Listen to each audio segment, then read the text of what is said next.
We have had a few cancellations from our speaking participation order list, but we do have, hopefully, a few participants who've come to submit to us, so we welcome all of you. So first up, if she's here, I'd like to invite Alison Robbins to the table.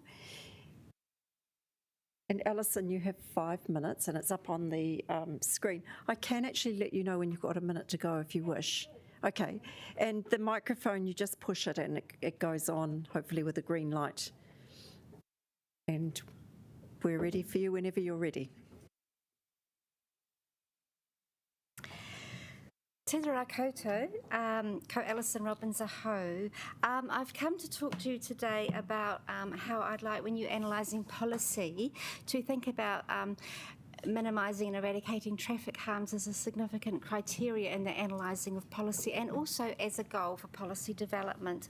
The reason is that we have human and legal rights to noise levels that are not excessive, traffic safety on our roads, footpaths and at our bus stops and crossings, and clean air in our homes, workplaces and streets. Just to let you know, I live on the corner of Brooklyn Road, Nairn Street and Willis Street in a private sector rental apartment, and so there is a lot of trucks on the way to the 3 tips. And as you might also know, I've got the petition on your website. Thank you for hosting it. The first issue is quantity of trucks. I've got 2 sources of data here. One is Tom Williams, Chief Infrastructure Officer at the WCC. He's got some data here. March 2019, he's got 49 heavies a day and 126 rubbish trucks a day. But one of the signatories has done some recent data per hour, and she's got, like from Wednesday, 76 uphill in 1 hour and 56 downhill in an hour. So what I might do is I might send her data to Tom so he can reconcile. Oh, hi, Tom. Thank you for your data, by the way. So that he can reconcile the 2 issues, because quantity is one of the main issues. Another issue is emissions from diesel fuel and from dust from uncovered loads. Most of these trucks are uncovered. And that's no good. Actually, I've had a terribly sore throat myself, and at Easter it went away with the no trucks. So I did look at some data from the GWRC air quality data, and it's interesting, but it's also stuff comes off the abrasions of the road surfaces from tyres and brake pads, release small particles and heavy metals into the environment. The effects on human health, this is from the Ministry for the Environment, include asthma, coughing, shortness of breath, strokes, gastrointestinal illness and premature death. I realise there's a number you can ring, but my questions are... There's testing from the air quality station where you come off the motorway, but we're wondering about Webb Street and also the intersection at Brooklyn traffic lights, and all of the different particles combined, how they all add up together, because all of the particles do different things to different parts of the bodies. So basically the truck should have covered loads, and that's a police issue. And as well, there should be... Level 7, commercial vehicle inspection at level 7, which looks at exhaust. The next issue is noise. I've got some quotes here from Brooklyn. It's pretty noisy down on Willis Street, but Brooklyn is talking about the bass sound is so deep it rattles the foundation of buildings. People say it's not possible to have windows open because they can't have a conversation, and that it's depressing, this constant noise all the time. A visually impaired person told me that she can't hear where the noise is coming from, and an older person with hearing disability, told me that she,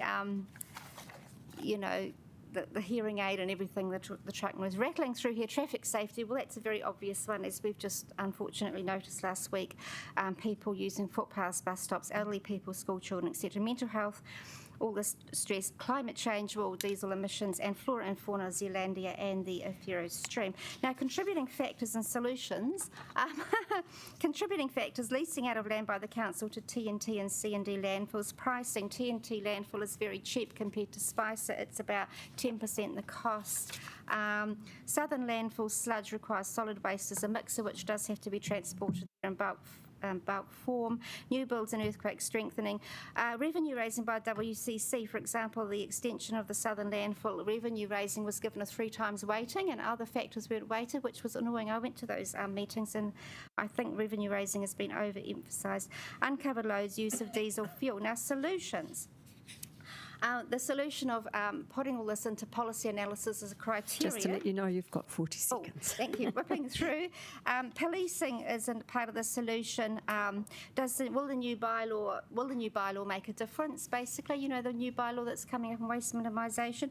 Here's a solution here. The council should source another landfill out of the pathway of residential suburbs to dispose of waste. That's from one of the signees. Close the southern landfill, deposit the waste closer to the trucks, pick it up, make sure that the waste can be dealt with in those other areas. For example, divert the waste. Electric trucks, opening hours of tips, pricing policies, minimise sludge, specialised truck highways and routes, and noise-reducing asphalt are all solutions. I've whipped through it now. So... you have come to the end of your time. Oh, just in time. That's wonderful. But we'll, because we haven't got lots of pressure on our time, we'll let you finish. And Laurie has a quick question. No, I think I have finished. I think I got to the end. Okay. So, Laurie, have you...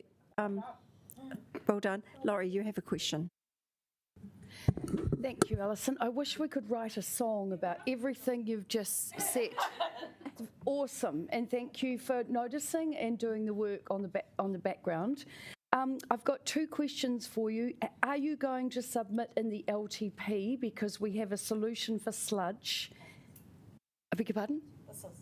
Well, I mean, you are putting this into the LTP. You see we've got a solution for sludge, so that is really important. Yes. And the other question is, are you aware that we've got a traffic bylaw coming out and there is an opportunity to submit about the noise of the trucks as well? That has come up. Is that the bylaw?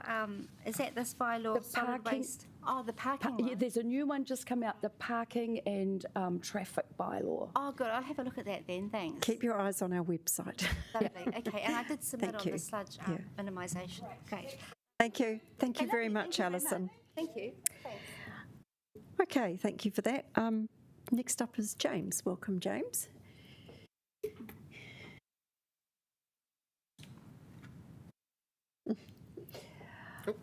Now, James, I think you've probably submitted to us before, so you know that the 5 minutes goes by quite quickly. And if you want to include questions, normally that is included in the 5 minutes. But we can be a little tiny bit lenient as we're not particularly pressed for time. But it's okay. So, thank you. All right, kia ora koutou. First off, I'd like to acknowledge that pretty much all of this is taking place on land which was forcibly taken from Te Atiawa about 170 years ago, and they were shoved out to the hut, and where Waifetu is at the moment, I think. Second off, Fleur, kia ora, lovely to see you. Awesome to see you at Te Rawiki at the picket. Awesome to see city councillors supporting bus drivers.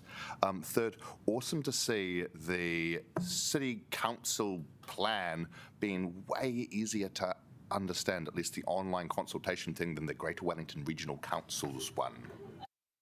So congratulations. So 3 things: bees, buildings, borrowing buildings and bikes. I want to check that my understanding is right. So the central government sets like a borrowing limit for the council, but you guys have your own separate borrowing limit, which is less than that, right? Is that true? Yeah. Okay, cool. So, and you're exceeding that borrowing limit a little bit for like all the library stuff and all of that. Is that correct? Yeah, okay, cool, good. Glad to see I understand. So we've had a hell of a lot of crises. So we've got the sludge, we've got the wastewater crisis, we've got several large earthquakes which happened somewhat unexpectedly, and a huge amount of work required from that. We've got a housing crisis, got a climate crisis, and then we had COVID. So I think we've got 5 good reasons or excuses, if you want to see it that way, to borrow a little bit further while not exceeding the cap provided by our lovely, very, very kind government.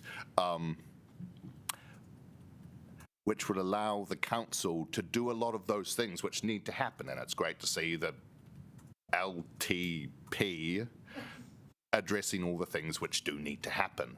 It's just that it would be great if that was able to be done without, selling bits and bobs.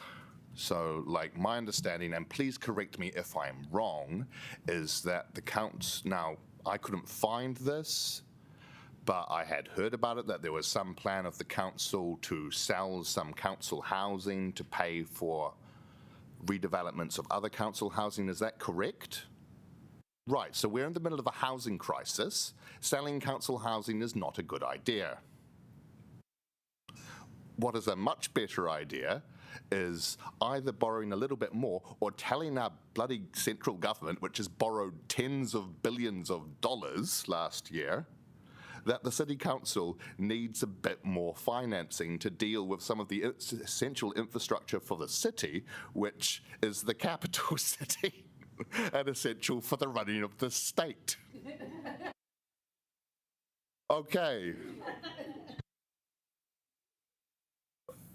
So, borrow a bit more, for God's sake. It's not a big deal. And yes, that will pass on further costs to future generations who will also be using that infrastructure.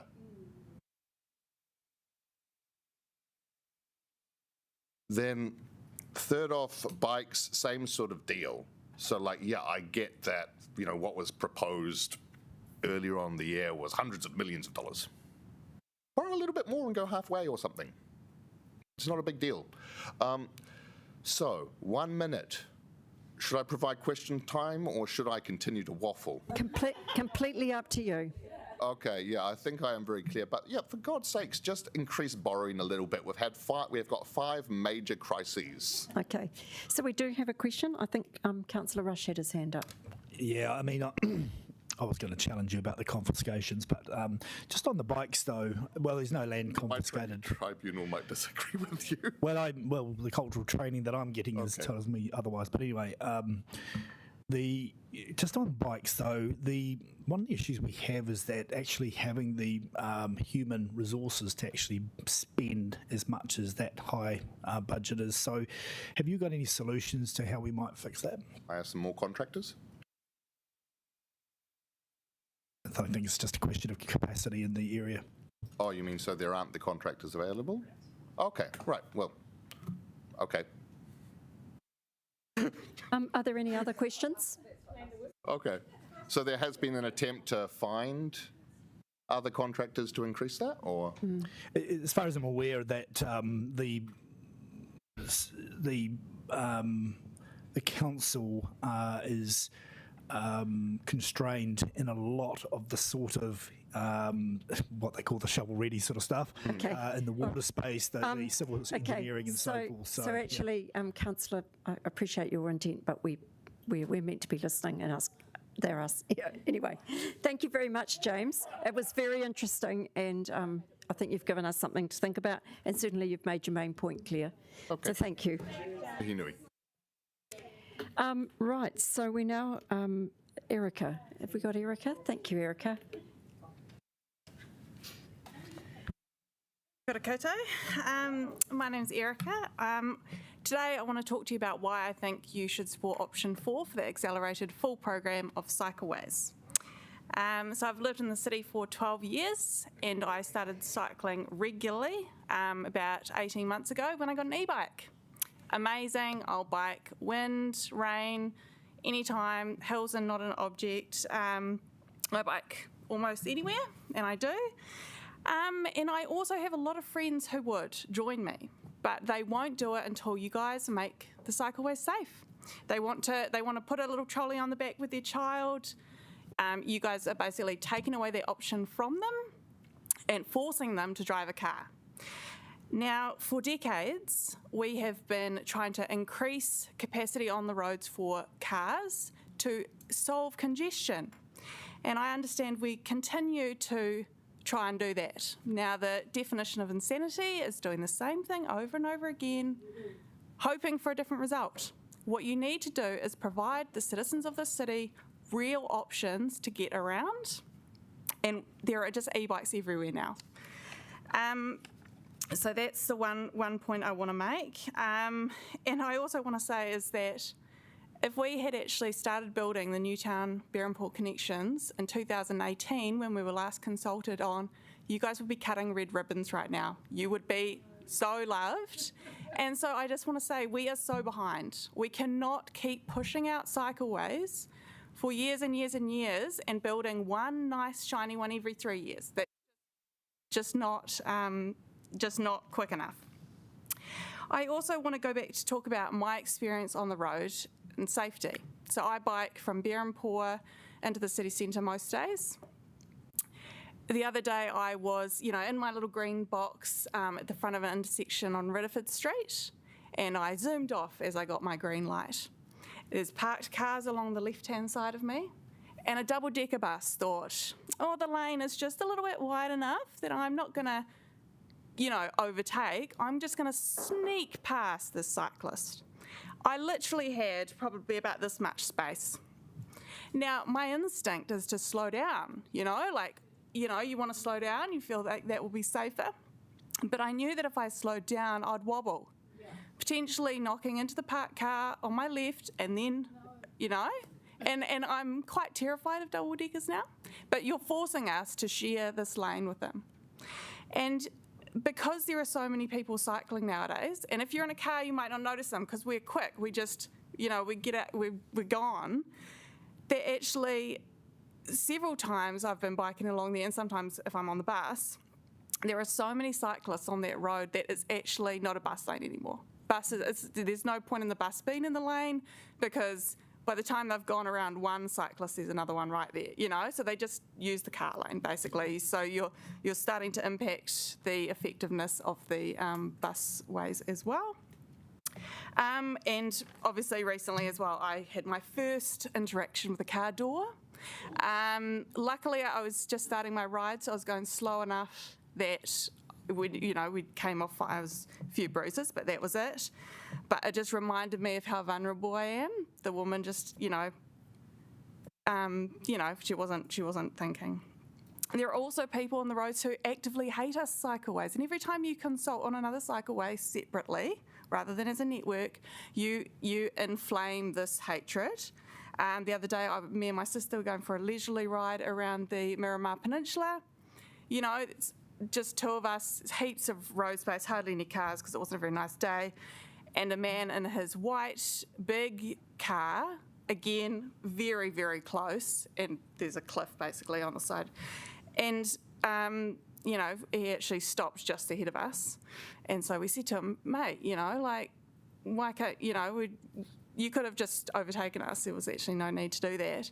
And he had his angry Rottweiler, So it is very unsafe out there, and you're really behind. You need to just get on with it. And I want to address Councillor Rush's point about capacity. If you tell the industry, here we go, we're going to build some cycleways, we're going to put some serious money into this, they will train people. They will get capacity, build capacity. You just need to indicate, you need to tell the sector that this is coming, that, there's going to be some big infrastructure here, and they will meet capacity. They want your money, And I also want to reiterate James's point. He's actually my neighbour, so there you go. Small. So, Erica, we've come to the end of time, so if you could just wrap up quickly. Yes, my last point was that I totally agree about using debt. These pieces of infrastructure are going to be used by generations to come. Those generations should share the cost, and it's a total legitimate argument. The arguments about keeping rates down and keeping debt down are very simplistic, and I think they're just, we need to actually tell the story to our citizens that this is why we use debt, and it's a valid form of local government financing. So thank you. Thank you. We probably have actually gone fairly well over time. She has come in a little bit early, but I will allow, because we've been a bit lenient this afternoon, I will allow a question from Councillor Pannett. Thank you. Totally in support. Brief Can I is just good. ask, very briefly, would you accept if we put some temporary bollards up to immediately make it safe for cyclists while we get the proper network implemented? I would. I understand that other countries like Amsterdam and things like that do sometimes, they improve things. So they put things in place and then they go back and improve cycleways as you go. So if that's an option, then I would consider, that. Thank you. Thank you. Thank you. Thank you for coming in. And your points were well noted. Care, I think we can see you there. Yes. Yeah. Hi. I do. It says push to talk. Do I need to do that? No. You do need the green light on. Lights on, so that's... You will get 5 minutes, and that is traditionally meant to include questionings, but we are being a little bit lenient because we only have 4 people to hear. So, and it's over to you when you want to start. Okay. Kia ora, my name's Care Lipiat. I reside in Kilbirnie. My main modes of transport are buses and walking. I would like to cycle, but I had a friend killed on the roads on the cyclist, so that's put me off somewhat. So, yeah, that's where I've come to make a statement here. My main point is, the points are, New Zealand's in a state of change at the moment. We're very much recognising the need for low carbon futures, for livable cities, and that relates to active of our population, so that active transport modes are favoured over inactive transport. So I believe that now is the time to be bold in our plans, and I would like to see the council adopt the number 4 option of the full plan for cycle networks. It's a small investment compared to some other investments, such as roading investment and even possibly the Three Waters investment there. E-bikes are on the rise.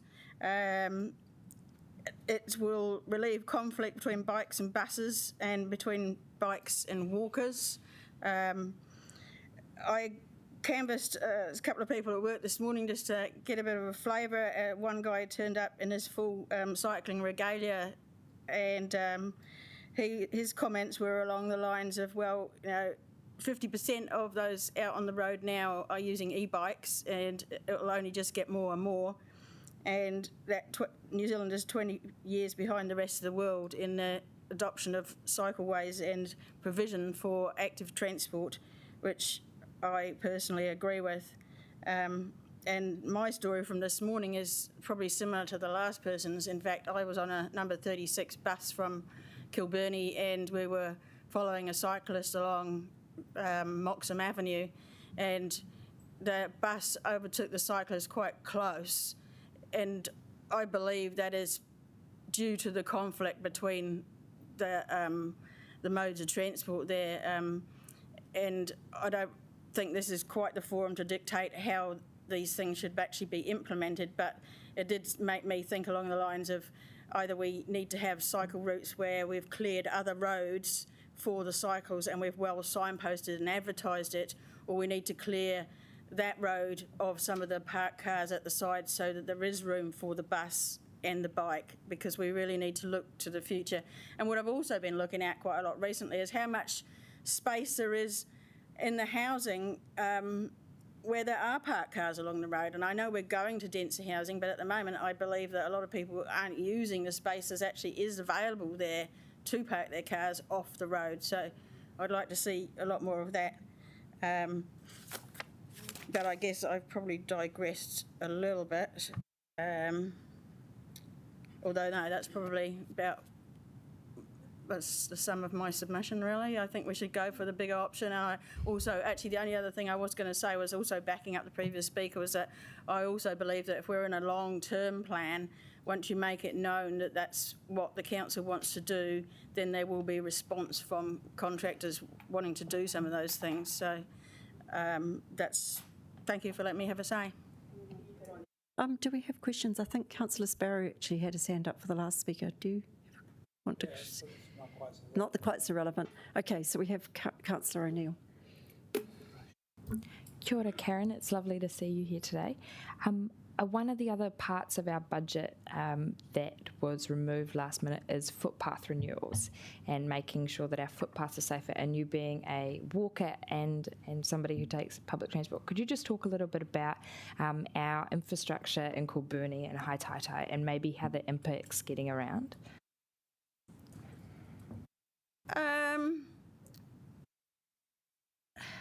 I don't get around in Hataitai all that much, and in Kilburnie, the footpaths are not too bad. I think for me, I've been also done a street audit with some people, disabled people, and it's really made me notice how any sort of blockage on the footpath makes getting around for anyone who has any challenges to their mobility really, really hard. And so I'd love to see the scooters off the footpaths and onto the cycleways so that less able people would feel safer in walking on the footpaths. Oh, cool. Yeah, thank you. Thank you. I think we have probably run out of time, but that's been very interesting. Thank you. Right, well, I think that's the end of our list of speakers. So, with that, I move that we receive the information and thank the oral submitters for speaking to us. Is there a seconder for this motion? Yes. Thank you, Councillor Rush. Is there any debate? No? All right. In that case, we will put this to the vote. This being the motion that I've just moved, being that we receive the information and thank the submitters.